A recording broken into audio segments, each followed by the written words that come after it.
એના પછીનો ક્વેશ્ચન છે આપણી પાસે ક્વેશ્ચન નંબર 5. વિદ્યુત ડાયપોલના વિષુવવૃત્ત અક્ષ પર વિદ્યુત ક્ષેત્ર છે આપણે ફાઇન્ડ આઉટ કરવાનું છે. માર્ચ 2021 ની અંદર 2+2 4 માર્કમાં ક્વેશ્ચન પૂછાણો હતો. 2 જે અક્ષ ઉપરનો હતો 2 માર્કનો અને 2 માર્કનો છે આ હતો. આની પહેલાનો ક્વેશ્ચન જોયો જે અક્ષ પર એટલે કે એક્સ અક્ષ પર ગોઈતો. વિષુવવૃત્ત અક્ષ આવે ત્યાં ધ્યાન રાખવાનું વાય અક્ષ ઉપર. ક્યાં? વાય. આપણે એવું કર્યું, એ બિંદુ ઉપર માઇનસ રાખી દીધો ચાર્જ, બી બિંદુ ઉપર પ્લસ ચાર્જ રાખી દીધો, મધ્ય બિંદુ. ટોટલ ડિસ્ટન્સ તમને ખબર છે ડાયપોલ વચ્ચેનું કેટલું હોય? 2a જેટલું અંતર હોય. હવે આપણે એક બિંદુ એવું ધારી લઈ કે તે જગ્યાએ આપણે વિદ્યુત ક્ષેત્ર ફાઇન્ડ આઉટ કરશું. નોર્મલી આપણો આઈડિયા છે કંઈક વાય અક્ષ ઉપર કરી તો આ જગ્યા ઉપર કરશું. અને જે જગ્યા ઉપર તમે ફાઇન્ડ આઉટ કરતા હોય ને એને પી બી પોઈન્ટ આપવાનો. કયો આપવાનો? પી પોઈન્ટ. ચેપ્ટર નંબર 1 ન્યુમેરિકલ્સ હોય, એમસીક્યુ હોય કે કોઈ પણ વસ્તુ. હવે જો ઋણ વિદ્યુત ભાર છે એ આની સાથે જોડી દઈ, એવી રીતના ધન વિદ્યુત ભારને ધન વિદ્યુત ભાર હારે જોડી દઈ પી બિંદુને, તો આ પ્રમાણે કંઈક બનશે. એના એની મધ્ય રેખા કરી દઈ, આ મધ્ય રેખા થઈ, બરાબર ને? તો એક કાટખૂણો અહીંયા બને અને બીજો કાટખૂણો જે અહીંયા બનશે. હવે જોઈ પી બિંદુ ઉપર વિદ્યુત ક્ષેત્ર ઋણ વિદ્યુત ભારને લીધે અને ધન વિદ્યુત ભારને લીધે કેટલું મળે? નોર્મલી બેયના સરવાળા જેટલું મળે. અને આ ડાયપોલ છે તો ડાયપોલનું આ પ્રમાણે મળે. આપણને ખબર છે માઇનસ થી પ્લસ હોય વિદ્યુત ક્ષેત્ર. હવે જો ધન વિદ્યુત ભારનું બહાર નીકળે તો બહાર નીકળે તો આમ જાય ને આમ, તો આપણે એ લાઈન ડ્રો કરી દઈ.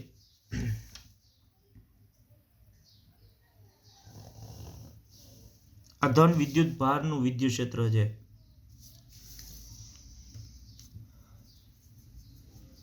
હવે એક વિદ્યુત ક્ષેત્ર ઋણ વિદ્યુત ભારનું અંદરની બાજુ હોય તો આમ હોય ને, તો એ આપણે આ રીતના દર્શાવી દઈએ. આ ઋણ વિદ્યુત ભારનું વિદ્યુત ક્ષેત્ર છે. બેનું પરિણામે વિદ્યુત ક્ષેત્ર છે જનરલી આપણને આમ મળે. આ પરિણામે વિદ્યુત ક્ષેત્ર થયું.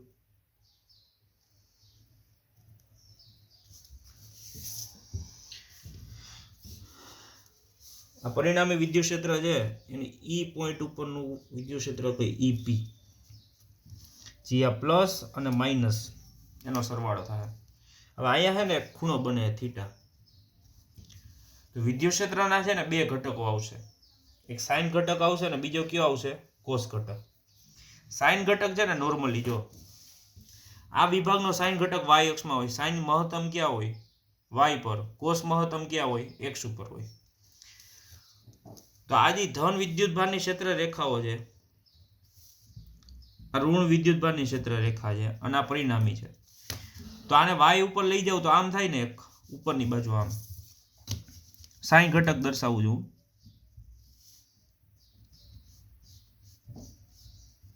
આ સાઇન ઘટક દર્શાવ્યો વિદ્યુત ક્ષેત્રનો. આ ધન વિદ્યુત ભારનો સાઇન ઘટક આ છે.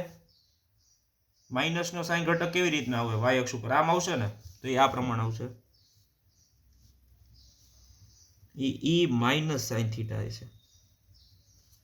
તો સાઇન ઘટકમાં કેવું છે? જો સમાન મૂલ્ય હશે અને દિશા એકબીજાની ઓપોઝિટ છે, વિરુદ્ધ છે, તો સાઇન ઘટકનું વિદ્યુત ક્ષેત્રનું મૂલ્ય કેટલું થઈ જાય? શૂન્ય થશે. કેટલું થઈ જાય? શૂન્ય થાય. ક્લિયર? હવે આપણે એક્સ અક્ષનું જોઈ તો એક્સ અક્ષ તો આમ છે, તેની નજીક આમ આવે. આ ધન વિદ્યુત ભારનું આ સાઈડ આવે ને, તો એ પ્લસ. આ ઋણ વિદ્યુત ભારનું આમ આવશે,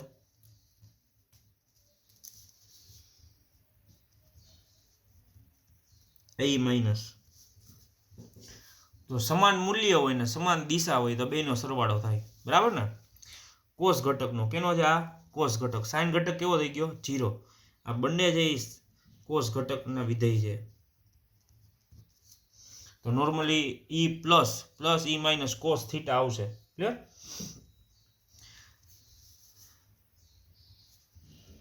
કે પી પર બી બિંદુએ રહેલા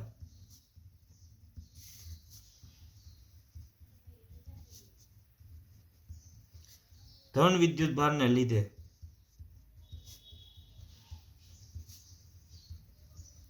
મળતું વિદ્યુત ક્ષેત્ર E is equal to KQ by R square. બધી કિંમત મૂકી દઈ. આ K, આ Q, R શું છે? તો R છે ને એ આ અંતર છે. એ કેના જેટલું હોય એ આપણે જોવું પડે, બરાબર ને? આ અંતર છે ને PO અંતર, એને આપણે Y જેટલું કહી દઈએ. આ A છે, તો આ પાયથાગોરસ પ્રમેય પ્રમાણે કેટલું થાય આ ડિસ્ટન્સ? આ ડિસ્ટન્સ થાય √ A² પ્લસ Y², બરાબર ને? તો PB બિંદુ વચ્ચેનું જે આ અંતર છે એ આમ થાય PB², અને cos θ વાળું વિધેય જે હું છેલ્લે લખી નાખીશ. બાકી નોર્મલી અહીંયા લખવું હોય તો અહીંયા લખી શકો તમે. અહીંયા લખો cos θ, તો આ થઈ જાય KQ cos θ એના છેદમાં PB આ છે, તો એને અંદર આવી રીતના લખીએ કે A² પ્લસ Y² અને વર્ગમૂળની જગ્યાએ લખું 1/2. બરાબર? આ પ્રમાણે લખાઈ ગયું. આવી જ રીતના આપણે P બિંદુ પર A બિંદુએ રહેલા ઋણ વિદ્યુત ભારને લીધે મળતું વિદ્યુત ક્ષેત્ર જોવાનું છે કે P પર A બિંદુએ રહેલા ઋણ વિદ્યુત ભાર ને લીધે મળતું વિદ્યુત ક્ષેત્ર, આ પ્લસ ને લીધે, એવું આપણે માઇનસ ને લીધે, is equal to KQ cos θ upon આ અંતર છે AP જેટલું થાય, તો AP². KQ નોર્મલી આ K આ Q cos θ એ અંતર આ બે બાજુ સરખા જ છે, બરાબર ને? તો √ A² પ્લસ Y² એની 1/2. બરાબર? આ થયું. હવે આ જગ્યાએ આપણને ખબર છે સમાન દિશા છે, સમાન મૂલ્ય છે, તો આ બેનો સરવાળો થઈ જાય. તો જો બેનો સરવાળો કરી તો કિંમત શું મળશે એ જોઈ લઈએ. તો આમ લખીએ કે કુલ વિદ્યુત ક્ષેત્ર, કુલ વિદ્યુત ક્ષેત્ર છે એને આપણે E ના માનાંકમાં લઈ. બરાબર? માનાંક લીધો છે, આ ખાસ ધ્યાન રાખજો. એટલા માટે ચાર્જ છે -Q નથી લીધો, બાકી A ઉપર ઋણ વિદ્યુત ભાર છે, અહીંયા એટલા માટે માનાંક લીધો છે. હવે તમે જો આખું તંત્રની બે વસ્તુ, આ થિયરીની સૌથી મોસ્ટ IMP પોઈન્ટ, જો ડાયપોલનું વિદ્યુત ક્ષેત્ર છે ને આ ડાયરેક્શનમાં +x, પરિણામી વિદ્યુત ક્ષેત્ર છે ને એ માઇનસમાં છે. તો જો ડાયપોલ અને A અને B બિંદુથી બનતા તંત્રનું -x માં, ડાયપોલનું +x અક્ષમાં, તો પરિણામી વિદ્યુત ક્ષેત્ર એકબીજાની વિરુદ્ધ દિશામાં હોવાથી કેવું થાય? માઇનસ. આમ થઈ જાય E plus E minus into cos θ, બરાબર ને? અને આ cos θ P જે આપણે સદિશ સ્વરૂપે દર્શાવી, બધાની વેલ્યુ છે મૂકી દે કે આ માઇનસ E પ્લસ છે આપણી પાસે કે KQ એના છેદમાં A² પ્લસ Y², આ cos θ અને cos θ જે સામાન્ય કાઢી લીધા, પ્લસ આ KQ આ થઈ જાય A² પ્લસ Y², બરાબર ને? સ્ક્વેર અને સ્ક્વેર રૂટ છે કેન્સલ આઉટ કરી જાય. આ સ્ક્વેર હતો ને તો નોર્મલી આમ લખો ને, આ સ્ક્વેર એટલે સ્ક્વેર અને સ્ક્વેર રૂટ કેન્સલ, તો ખાલી એટલું જ વધે. cos θ જે શું થાય જનરલી? ત્રિકોણ જેવો, આ સામેની બાજુ બની, આ કર્ણ બન્યો, આ બેની સામેની બાજુ, અને આ બેનું પાસેની બાજુ. cos θ એટલે પાસેની બાજુ છેદમાં કર્ણ, બરાબર ને? અને આ સાઈડે કર્ણ બને. જેટલું આ હોય એટલું જ આ અંતર હોય, A² પ્લસ Y² અને આ 1/2. જો cos θ પાસેની બાજુ છેદમાં કર્ણ, તો પાસેની બાજુ A, કર્ણ થઈ જાય આપણી પાસે a² + y² એની 1/2 અને p કેરેટ. આવું સિમ્પલ વસ્તુ. આ માઇનસ બે સરખા છે kq એના છેદમાં a² + y² અને ઈ સેમ, તો આ થઈ જાય આપણી પાસે 2kq એના છેદમાં a² + y². બની ગયું આ પદ. આ પદ એમનો a a² + y² એની 1/2 અને આ p કેરેટ.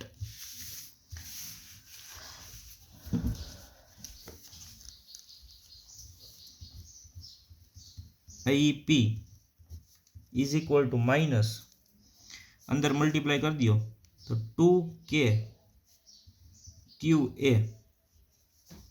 એના છેદમાં આની 1 છે, આની 1/2 છે, બરાબર. તો આ 3/2 થઈ જાય k² + y² એની 3/2 ઇન્ટુ થઈ જાય p કેરેટ. હવે આમાંથી એક આકૃતિમાં વ્યવસ્થિત જોઈ પાછું એક સરખામણી કરવાની આવી છે. આ a છે અને આ y છે. તો આપણને ખબર પડે ત્રિકોણમિતિ પ્રમાણે y છે એ મોટામાં મોટા હોય a કરતા. તો આપણે એમ લખી કે અહીં y is greater than a, તો a કેવા થાય 0, બરાબર ને.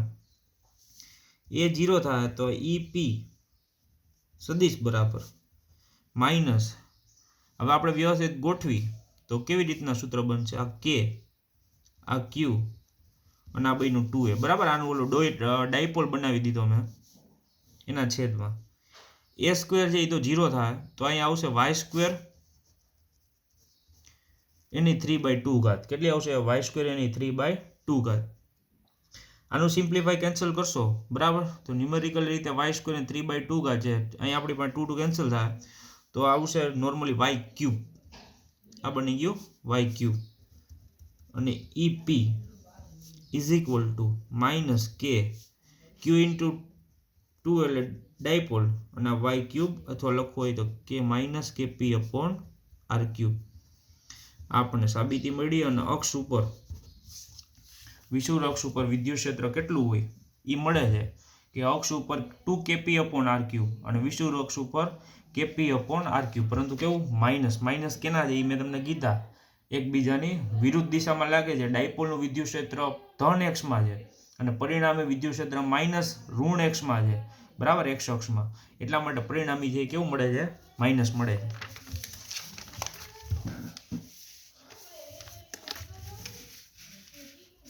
આ ધ્યાન રાખજો, બરાબર. અહીંથી કોસ એ સામાન્ય કાઢી લીધા.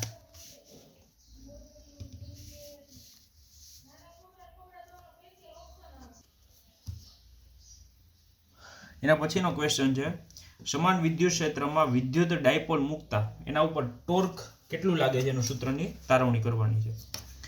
સમાન વિદ્યુત ક્ષેત્ર છે, આ 2 પોઈન્ટ ઉપર મેં વિદ્યુતીય ડાયપોલ રાખી દીધા જેને હું કનેક્ટ કરી દઉં છું. આ કરી દીધા અને જે આ ડિસ્ટન્સ છે એ આપણને ખબર છે કેટલું છે, 2a જેટલું અંતર છે. અહીંથી એની રેખાઓ છે એ આપણે જોઈન્ટ કરી છે.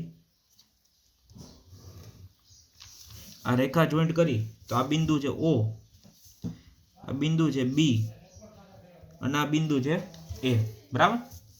આના ઉપર ટોર્ક કેટલું લાગે ને એ જોવાનું છે. ટોર્ક પહેલા તો કોઈ વિદ્યુત ક્ષેત્રમાં વિદ્યુતભાર રાખો ને તો એની ઉપર વિદ્યુતીય બળ લાગે એ સમજાય. આના ઉપર જે વિદ્યુતીય બળ લાગે છે ને કઈ દિશામાં વિદ્યુત ક્ષેત્ર હોય તો આપણી પાસે સૂત્ર ખબર છે E = F/Q. F = ધન વિદ્યુતભાર હોય તો F = QE.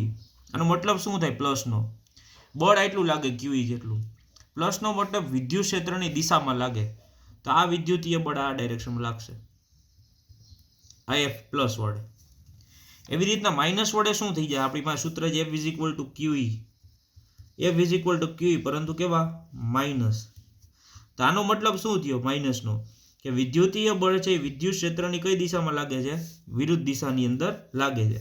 એટલે કે વિદ્યુત ક્ષેત્રની દિશા વિદ્યુતીય બળની અનુલક્ષીને આ પ્રમાણે હશે, એકબીજાની ઓપોઝિટ ડાયરેક્શનમાં. તો ટોર્ક કેટલું લાગે આ સમજવાનું છે.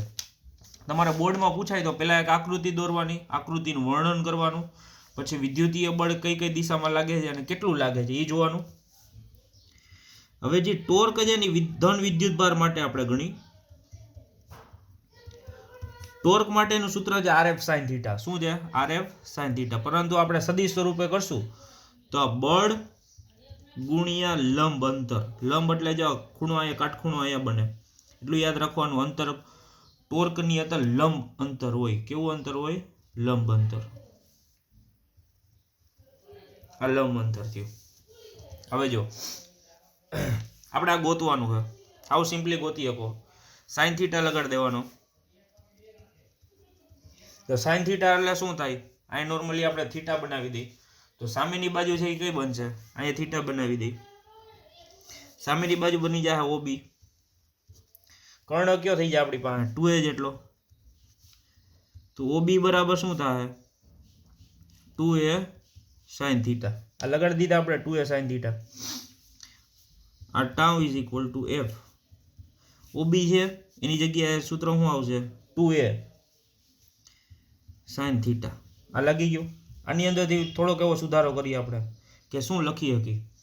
તો f માટેનું સૂત્ર છે q into 2a. q into e એ લગાડી દો. q ઇન્ટુ e ધન 2a sin θ. ડાયપોલ હોય તો જો ડાયપોલનો પ્રશ્ન હોય તો છેલ્લે ડાયપોલ બનાવવાનું. કેવી રીતના આગળના બે પ્રશ્ન બનાવ્યું એમાં અહીંયા તો જો q અહીંયા છે અને 2a અહીંયા છે. તો આ e q ઇન્ટુ 2a બરાબર p sin θ. આ ટાઉ બરાબર e ક્રોસ p. આ સદિશ સ્વરૂપે. બરાબર. આ થયું આપણી પાસે એના ટોર્કનું સૂત્ર. કેસ જોવાના ખાસ કે વિદ્યુત ક્ષેત્ર અને ડાયપોલ મોમેન્ટ વિદ્યુત ચુંબક વિદ્યુતીય ચાપ માત્રા વચ્ચેનો ખૂણો જો 0 હોય, જો 0 હોય sin 0 0 થાય તો ટોર્ક કેટલું આવે? 0.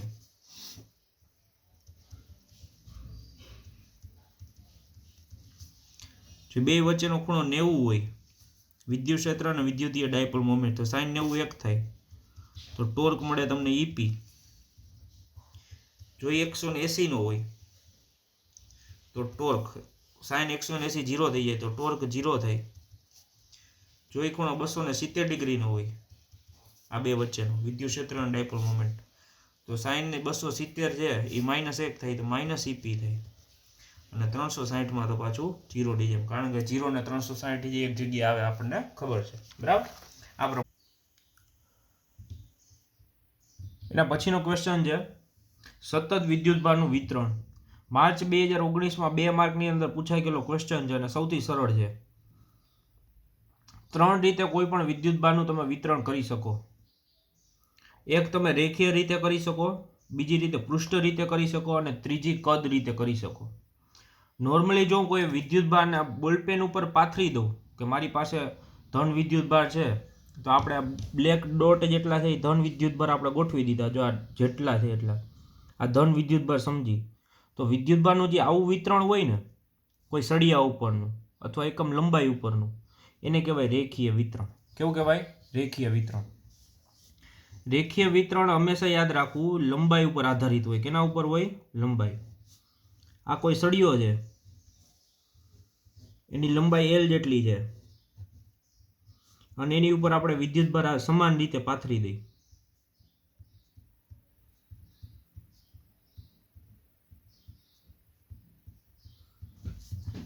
બરાબર. તો રેખીય વિતરણ શું કહેવાય? કે કોઈ રેખા પર સતત રીતે પથરાયેલા વિદ્યુતભારને રેખીય વિતરણ કહે છે. આ કોઈ રેખા છે એની ઉપર સતત રીતે વિદ્યુતભાર વિતરણ કરેલો છે તેને કેવું કહેવાય? રેખીય વિતરણ. પણ પ્રશ્ન એવો પૂછ્યો તો રેખીય ઘનતા એટલે શું? રેખીય ઘનતા એટલે શું? પેલા રેખીય ઘનતાને લેમ્ડા વડે દર્શાવાય કે વિદ્યુતભારિત રેખા પર એકમ લંબાઈ દીઠ પથરાયેલા વિદ્યુતભારને રેખીય ઘનતા કહે છે. ધ્યાન રાખજો, એકમ લંબાઈ દીઠ પથરાયેલા વિદ્યુતભારને રેખીય ઘનતા કહે છે. એવી રીતના પૃષ્ઠમાં એકમ ક્ષેત્રફળ દીઠ અને કદમાં એકમ કદ દીઠ. એકમ જોઈ લે. વિદ્યુતભારનો એકમ કુલમ, આનો એકમ મીટર. હંમેશા તમારે જો MCQ આવશે તો અહીંથી આવશે Q is equal two lambda L. તમને એવું પૂછેલું છે આ સળિયા ઉપર કેટલો વિદ્યુતભાર છે તમને રેખીય ઘનતા છે એ આપેલી હશે, બરાબર. તો આ રેખીય ઘનતા થઈ. એવી રીતના પૃષ્ઠ ઘનતા, તો કે પૃષ્ઠ ઘનતા એટલે શું કે અને પૃષ્ઠ વિતરણ એટલે શું કે કોઈ પૃષ્ઠ પર સતત રીતે પથરાયેલા વિદ્યુતભારને શું કહેવાય? પૃષ્ઠ વિતરણ. નોર્મલી કોઈ એક પ્લેટ હોય,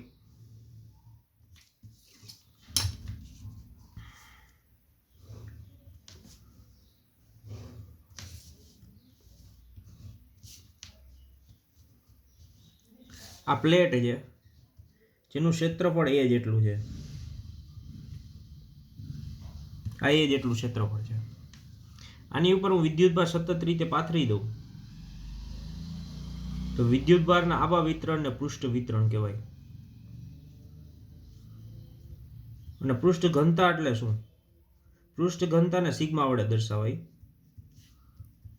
સિગ્મા ઇઝ ઇક્વલ ટુ એકમ ક્ષેત્રફળ દીઠ પ્લેટ ઉપર પથરાયેલા વિદ્યુતભારને એની પૃષ્ઠ ઘનતા સિગ્મા કહે છે. એકમ શું થાય? કુલમ. ક્ષેત્રફળનો એકમ શું થાય? Metre square. અને એમસીક્યુ માટે યાદ રાખવાનું ક્યુ ઇઝ ઇક્વલ ટુ સિગ્મા એ પૃષ્ઠ ઘનતા આપણને આપેલ હશે.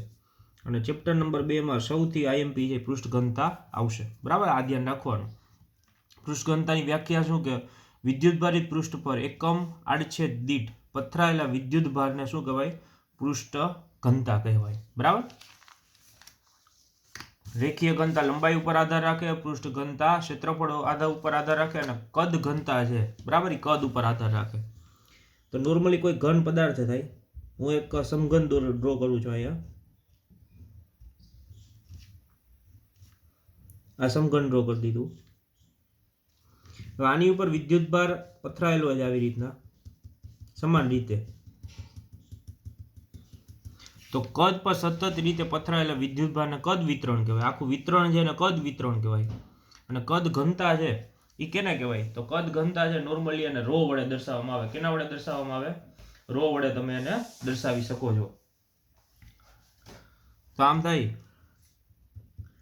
કે રો ઇઝ ઇક્વલ ટુ એકમ કદ દીઠ પથરાયેલા વિદ્યુતભારને કદ ઘનતા કહે છે. અને ક્યુ બરાબર રો વી. આ યાદ રાખવાનું, બરાબર. એકમ કુલમ પ્રતિ મીટર ક્યુબ. બધાના પારિમાણિક સૂત્ર છે એ લખી લેવાના, એટલે ખાસ કામ પડે, બરાબર. નોર્મલી કુલમનું તો આપણને ખબર છે A1 T1 થઈ જાય. મીટર ક્યુબ એટલે L-3, M0 L-3, T1 અને A1. આ એનું પારિમાણિક સૂત્ર. આવું બેનું બનાવી લેવાનું, બરાબર. અને થોડુંક ધ્યાન રાખીને જાજો. પૃષ્ઠ વિતરણ છે ચેપ્ટર 2 માટે સૌથી મોસ્ટ આઈએમપી છે, કારણ કે ત્યાં સમાંતર પ્લેટ કેપેસિટર આવશે. તો પ્લેટ આના જેવી હોય, એક પ્લેટ અહીંયા હશે ને બીજી અહીંયા હશે, તો આપણે વિદ્યુત ક્ષેત્ર પણ એનું જરૂર પડશે. એના પછીના જે પ્રશ્ન છે, 2 પ્રશ્ન, એનો જે મેઇન આધાર છે ગાઉસના નિયમ ઉપર છે, જેને ગોસનો નિયમ પણ કહે છે. ગોસનો નિયમમાં આ ચેપ્ટરનો સૌથી મોસ્ટ આઈએમપી પોઈન્ટ છે, પણ એક્ઝામના પોઈન્ટ ઓફ વ્યૂથી આમાંથી એમસીક્યુ આવે છે, બરાબર. થિયરી આવતી નથી. તો થિયરી પણ એકવાર વાંચી લેવી, યાદ રહે. સ્પીડલી તમને થોડુંક આનું રિકેપ આપી દઉં અને થોડો કોન્સેપ્ટ ક્લિયર કરાવું કે ગાઉસનો નિયમ છે શું. પહેલાં તો ગાઉસનો નિયમ જે કોઈ બંધ સપાટી માટે છે. કોઈ પણ જગ્યાએ બંધ સપાટી રચાય તો જ ગાઉસનો નિયમ તમે એપ્લાય કરી શકો છો. અહીંયા એક ગાઉસિયન પૃષ્ઠ વિચાર્યું, ગાઉસિયન સપાટી. આ એક બંધ સપાટી છે અને ક્યુ બિંદુ ઉપર છે ને આપણે એક વિદ્યુતભાર રાખી દીધો. તો એનું વિદ્યુત ક્ષેત્ર આપણને ખબર છે, ધન વિદ્યુતભાર પ્લસ હોય કે એની વિદ્યુત ક્ષેત્ર રેખાઓ આવી રીતના બહાર નીકળે, એવી રીતના એ બહાર નીકળે છે. અને આપણે 2 લાઈન ડ્રો કરી અને એક પૃષ્ઠ બનાવ્યું. તો એનો ક્ષેત્રફળ સદિશ ખબર છે, કોઈ પણ સપાટીને લંબ હોય તો આ સપાટી થયો અને એનો ક્ષેત્રફળ સદિશ છે આ ડાયરેક્શનમાં થયો. તો વિદ્યુત ક્ષેત્ર અને એનો ક્ષેત્રફળ સદિશ 2 એક દિશામાં થાય છે, બરાબર. તો ફ્લક્સ માટેનું જે સૂત્ર છે φ ઇઝ ઇક્વલ ટુ E એ cos થીટા. થીટા છે વિદ્યુત ક્ષેત્ર અને ક્ષેત્રફળ સદિશ વચ્ચેનો ખૂણો છે, જે 0 છે, તો cos 0 1 થઈ જાય. વિદ્યુત ભારને લીધે મળતું વિદ્યુત ક્ષેત્ર આના દ્વારા, ક્યુ વિદ્યુત ભાર દ્વારા મળતું વિદ્યુત ક્ષેત્ર છે કેટલું મળે? K/r² જેટલું. કેની કિંમત શું છે? 1/4πε0 r². એમનેમ કોઈ પણ ગોળાનું ક્ષેત્રફળ કેટલું થાય? 4πr². r² શું થઈ ગયા? કેન્સલ. 4π શું થઈ ગયા? કેન્સલ. તો તો ગાઉસના નિયમ પ્રમાણે ફ્લક્સનું સૂત્ર શું થાય? Q/ε0 કે કોઈ બંધ પૃષ્ઠ સાથે સંકળાયેલ ફ્લક્સ તેમાં રહેલા વિદ્યુતભાર અને શૂન્ય અવકાશની પરમિટિવિટીના ગુણોત્તર જેટલું હોય છે. ફ્લક્સનું બીજું સૂત્ર છે phi =EA. ને સૂત્રનો કરતા બનાવો તો Q/ε0 A મળે. બરાબર છે, પ્લેટ માટે જેવું હોય છે.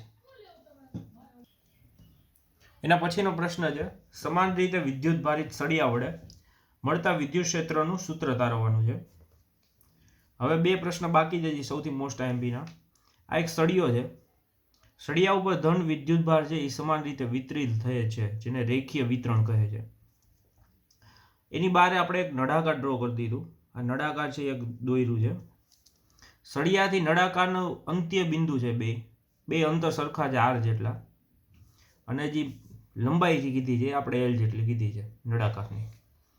ધન વિદ્યુત ભાર હોય તો વિદ્યુત ક્ષેત્ર રેખાઓ બહારની બાજુ નીકળે છે. તો આ આપણી +x બાજુ બહારની બાજુ છે, અને -x બાજુ કઈ બાજુ છે? બહારની બાજુ છે. હવે આપણે નળાકારની સપાટી પર ફ્લક્સ ગોતી કે નળાકારની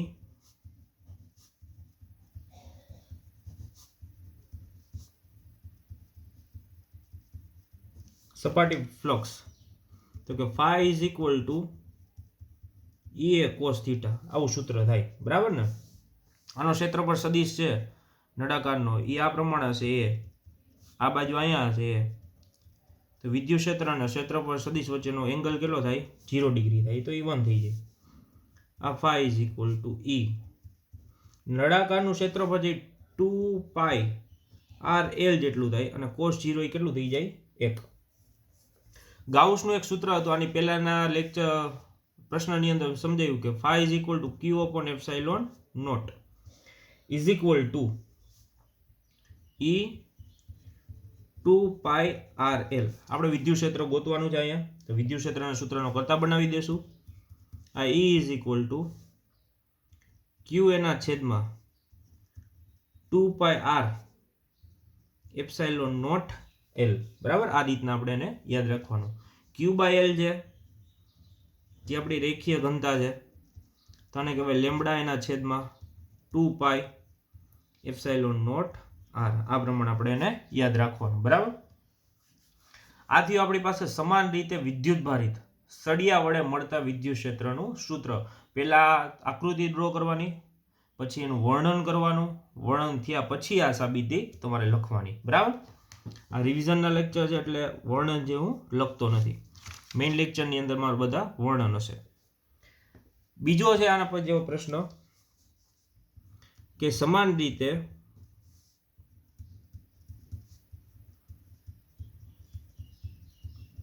વિદ્યુત ભારિત સમતલ વડે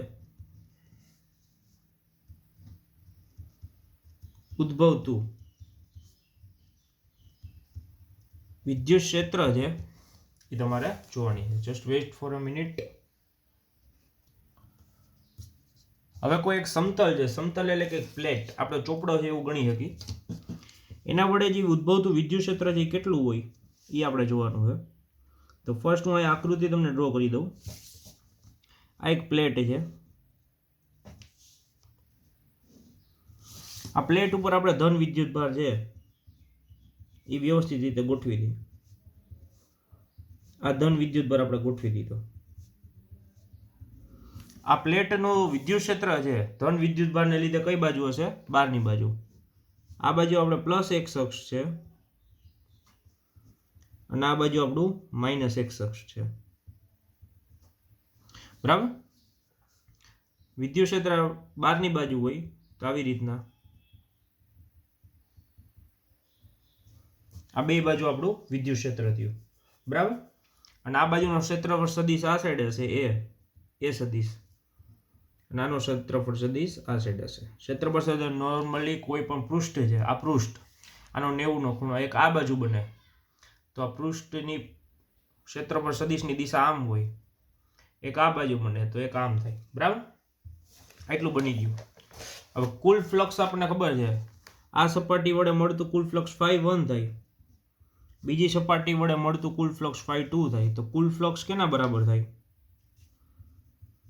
કે સમતલ વડે મળતું કુલ ફ્લક્સ જે phi બરાબર phi1 પ્લસ phi2 જેટલું હોય. સૂત્ર છે આપણી પાસે EA cos theta plus EA cos theta. બે બાજુ જો ખૂણો છે 0 નો થાય છે, વિદ્યુત ક્ષેત્ર સમાન રહેવાનું છે, એક જ પ્લેટ છે તેનું ક્ષેત્રફળ સમાન રહે, તો EA પ્લસ EA cos 0 કેટલું થઈ જાય 1. તો આ થઈ જાય આપણી પાસે 2EA phi બરાબર છે. અને phi માટેનું એક સૂત્ર જે નોર્મલી હમણાં આપણે સાબિત કર્યું બરાબર કે phi is equal to Q upon epsilon not ગાઉસના નિયમનો ઉપયોગ કરી આ 2EA ને સૂત્રનો કરતા બનાવો એટલે E ઇઝ ઇક્વલ ટુ આ થઈ જાય Q upon epsilon not A. Q by A જે આપણી પૃષ્ઠ ઘનતા થાય તો સિગ્મા અપોન એપ્સાઇલોન નોટ કે કોઈ પ્લેટ વડે મળતું વિદ્યુત ક્ષેત્ર છે કેટલું હોય સિગ્મા અપોન એપ્સાઇલોન નોટ. આ છે આપણે પાઈ એટલે Q અપોન એપ્સાઇલોન નોટ થાય 2EA ને સૂત્રનો કરતા બનાવ્યો એ છેદમાં વહી જાય તો Q upon epsilon not A. Q by A પૃષ્ઠ ઘનતા થાય તો સિગ્મા અપોન એપ્સાઇલોન નોટ. આ ધ્યાન રાખજો કારણ કે ચેપ્ટર નંબર 2 ની અંદર બહુ ખાસ જરૂર પડશે આની. આપણા પ્રશ્ન પૂરા થયા અને પછીના લેક્ચરની અંદર આપણે બધા ન્યુમેરિકલ્સ છે ઉદાહરણ અને સ્વાધ્યાયના સોલ્વ કરશું. Thank you.